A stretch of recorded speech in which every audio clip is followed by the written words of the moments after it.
Hello student, welcome to my channel Sarvan lecturer. जितने भी student class 10 Hindi की तैयारी कर रहे हैं 2023 बोर्ड एग्जाम में 16 फरवरी को हिंदी का पेपर देने वाले हैं, आज का ये वीडियो लास्ट तक जरूर देखना, क्योंकि इस वीडियो में मैं आप लोगों को आपका जितना भी महत्वपूर्ण जीवन परिचय है एक ही वीडियो में खत्म हो जाएगा। ठीक है, आप लोग 16 फरवरी को आप लोगों का पेपर है, ये वीडियो आप लोगों का जो जीवन परिचय है इस वीडियो में आपका पूरा जीवन परिचय खत्म हो जाएगा। मैं आप लोगों को यह भी बताऊंगा कि आपको लिखना कैसे है और सारा जीवन परिचय है सभी लेखक कवि सभी का। ठीक है, जितने आपके महत्वपूर्ण लेखक हैं उनका भी जीवन परिचय है, जितने आपके कवि हैं उनका भी जीवन परिचय है।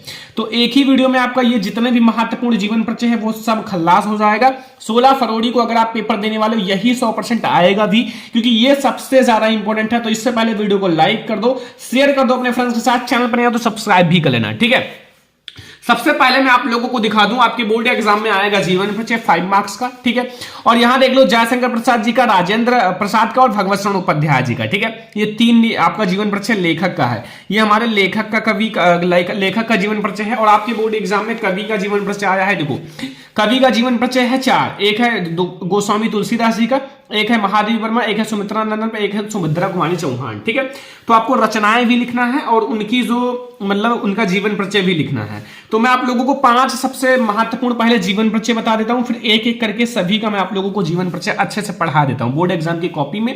ठीक है, तो सबसे पहले मैं आप लोगों को 5 ऐसे जीवन परिचय बताता हूं जो आपके बोर्ड एग्जाम के लिए सबसे ज्यादा इंपॉर्टेंट है। देखो, आपके बोर्ड एग्जाम के लिए 5 ऐसे जीवन परिचय हैं जो अगर आप पढ़ लिए तो आपका समझ लो 5 एंड प्लस 5 10 मार्क्स आपका बिल्कुल पक्का हो जाएगा। 10 मार्क्स आपका बिल्कुल क्लियर हो जाएगा, क्योंकि 10 नंबर का आपका जीवन परिचय आएगा। ठीक है, साथ में उनकी रचनाएं भी कंप्लीट कर लेना। देखो, जीवन परिचय का जो मेन पॉइंट होता है वो क्या होता है, मेन पॉइंट तो आप लोगों को पता ही होगा, उनका जन्म कब हुआ, कहां हुआ। ठीक है, एंड जैसे पिता का नाम भी पता हो तो अच्छा है। ठीक है, एंड साथ में जन्म स्थान भी यहां लिख देना। ठीक है, ये इनकी सबसे मेन पॉइंट होता है। और जो इनकी जैसे आप लोग यहां देखो, जन्म स्थान हुआ, ठीक है, पिता का नाम हुआ, रचनाएं हुआ, मृत्यु हुआ। ठीक है, थोड़ी शिक्षा के बारे में भी बता दो।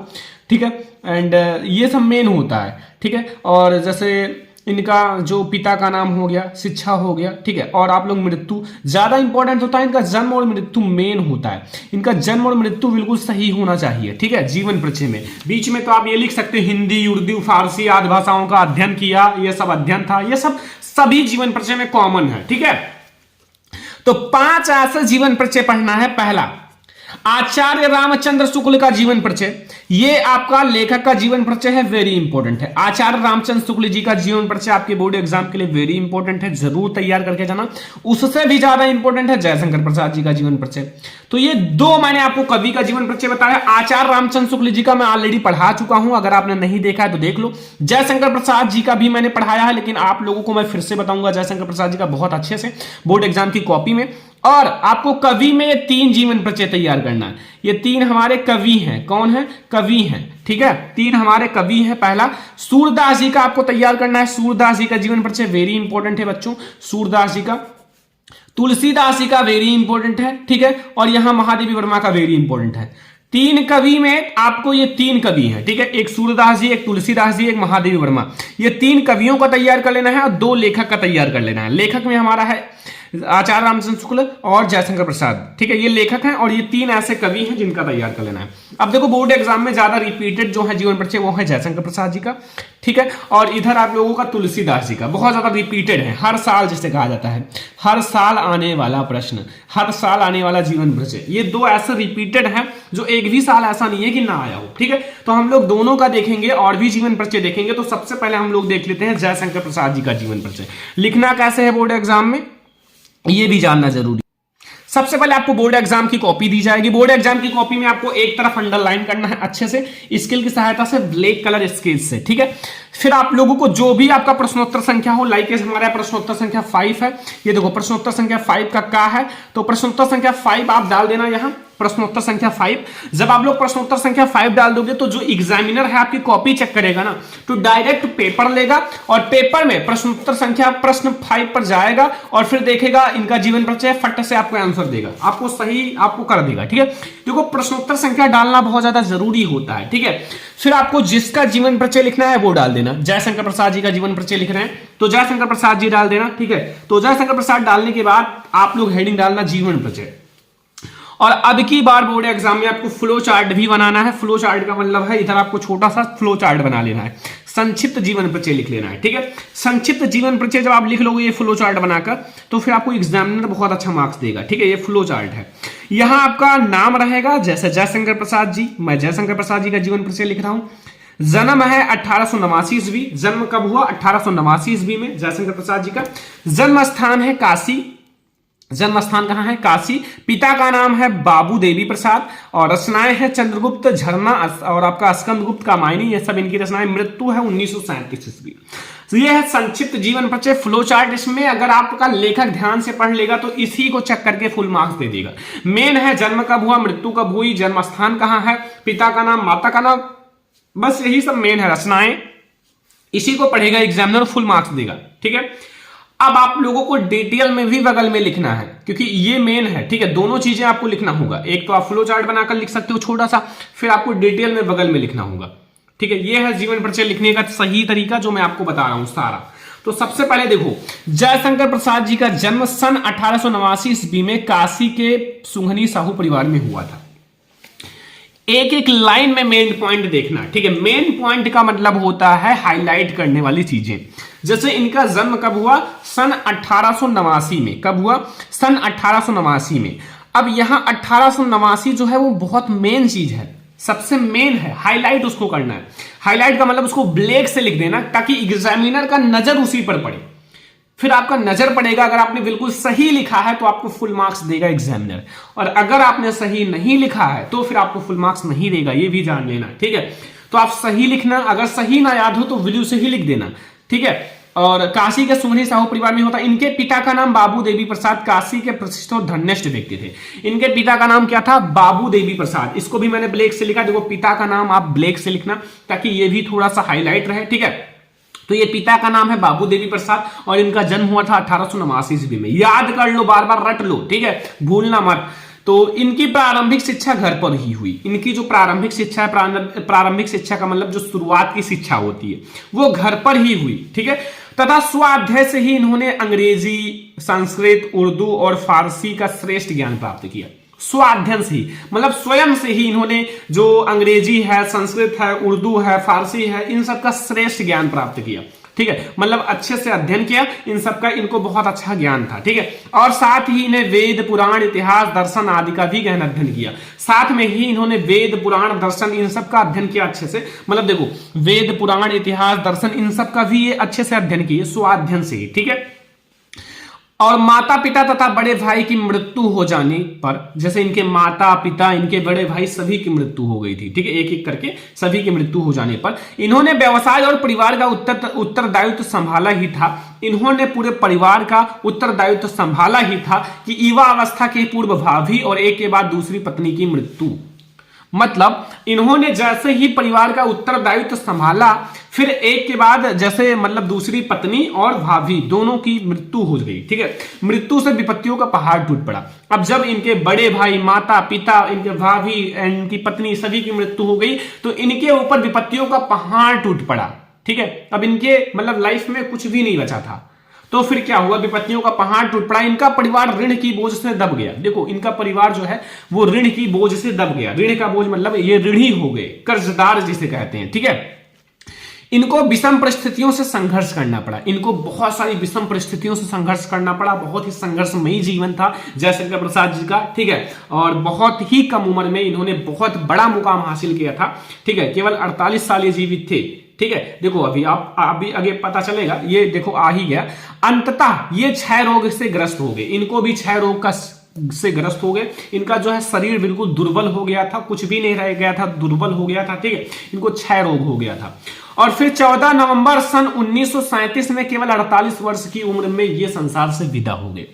फिर 14 नवंबर और 1937 में, कहीं कहीं आपका 1937 रहता है, लेकिन आपका जन्म कब हुआ 1889 में, कहीं कहीं 90 भी लिखा रहता है, और मृत्यु हुई 1937 में।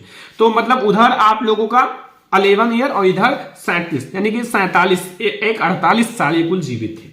48 साल में ही इन्होंने बहुत सारी नाटक, कहानी एंड बहुत सारी चीजों की रचना की। ठीक है, छायावाद युग के प्रवर्तक भी माने जाते हैं जयशंकर प्रसाद जी, तो बहुत बड़े मुकाम हासिल किए थे। लेकिन ये देखो बगल में आप लोग फ्लो चार्ट बना देना, ठीक है। फिर आप लोग देखो इनकी रचनाएं भी समझ लो, रचनाएं जरूर लिख कर आना, जो मैं आपको मेन रचनाएं बताता हूं, ठीक है। ये रचनाएं आपके ऑब्जेक्टिव में भी आ जाता है। देखो इनकी रचनाएं हैं चंद्रगुप्त, कामायनी, झरना, ध्रुव स्वामिनी, ठीक है, स्कंदगुप्त, आंसू, बहुत सारी इनकी रचनाएं हैं जो बहुत ज्यादा इंपॉर्टेंट है। ठीक है, आप लोग तैयार रखना। वैसे तो ये मैंने इंपॉर्टेंट बता ही दिया, चंद्रगुप्त, स्कंदगुप्त, कामायनी, झरना एंड ध्रुव स्वामिनी, ये सब बहुत ज्यादा इंपॉर्टेंट रचनाएं हैं। ठीक है, तो ये है जयशंकर प्रसाद जी का जीवन परिचय। ऐसे आपको लिख कर आना है बच्चों, एक भी नंबर नहीं कटेगा।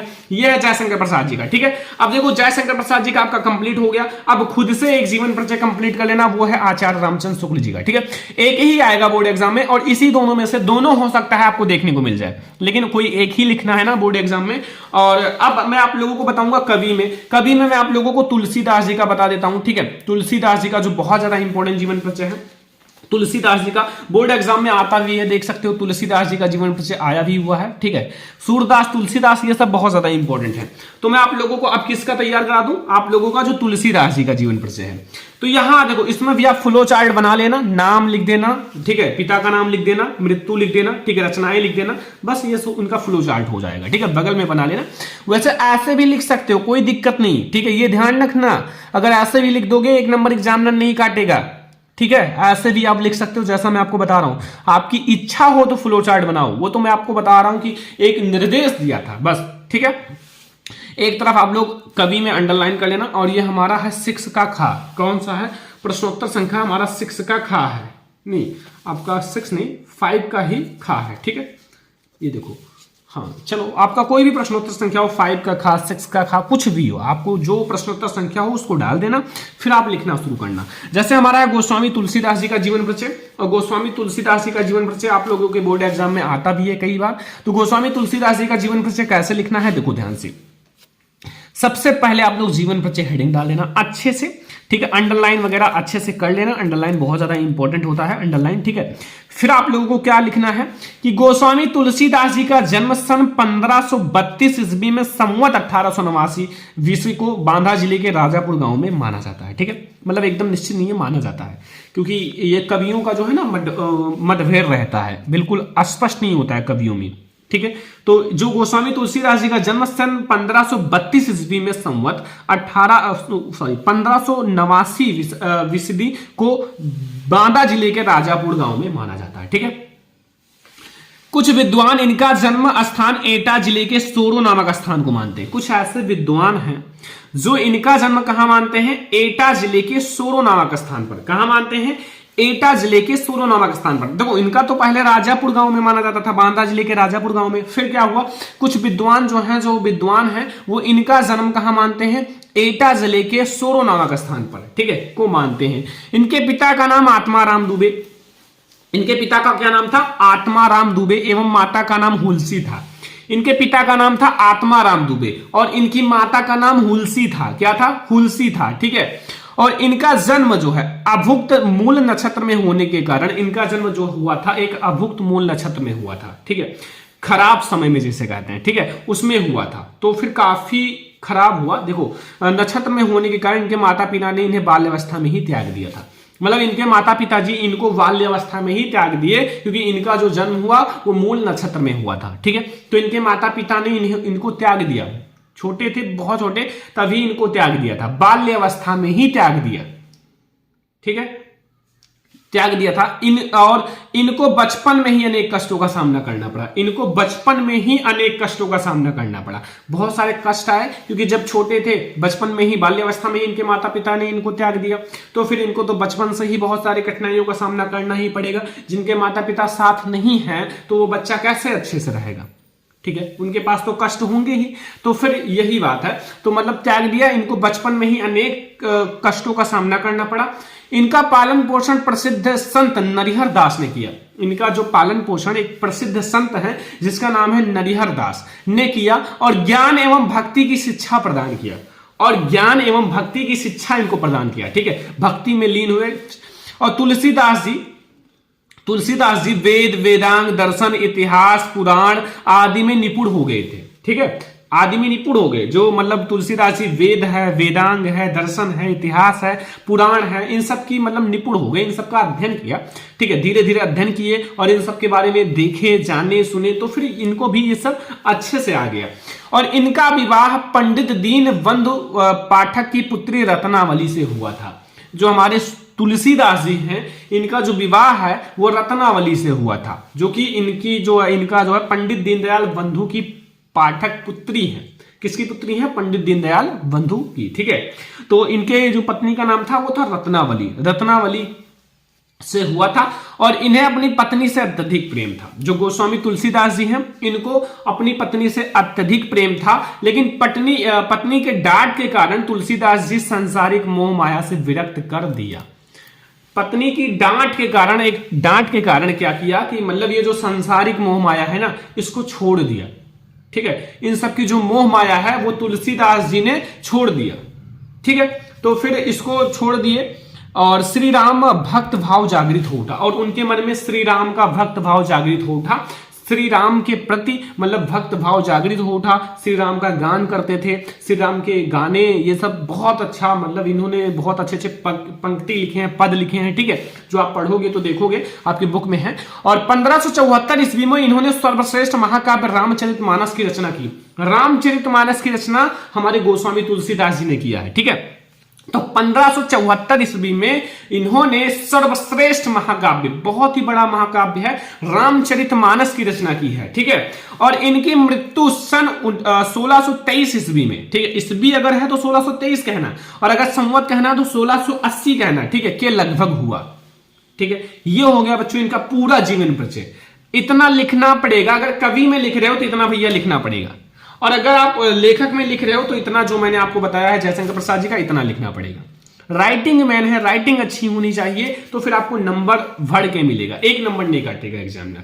और हाँ, स्टेप सही होना चाहिए। जिस चीज को मैंने ब्लैक से लिखा उसको ब्लैक से लिखो, जो ब्लू से लिखा उसको ब्लू से लिखो, ताकि एक एक पॉइंट को एग्जामिनर समझ पाए।